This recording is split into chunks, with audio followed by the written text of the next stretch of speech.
y estar sin estar. Yo sin vivir lejano ya,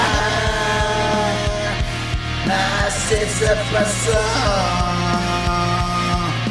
la vida sin más, queriendo alcanzar lo inalcanzable. Alza la mirada, agachada siempre.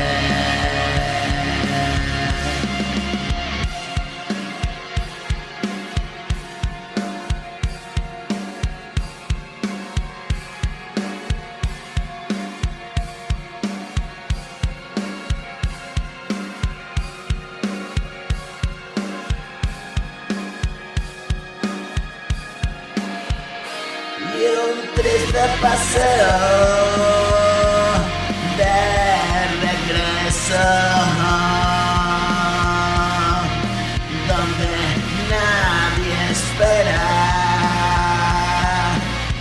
verme llegar. Pienso en todo lo que sucedió, horribles sucesos, perdido y enfermo. Hoy revelo la verdad.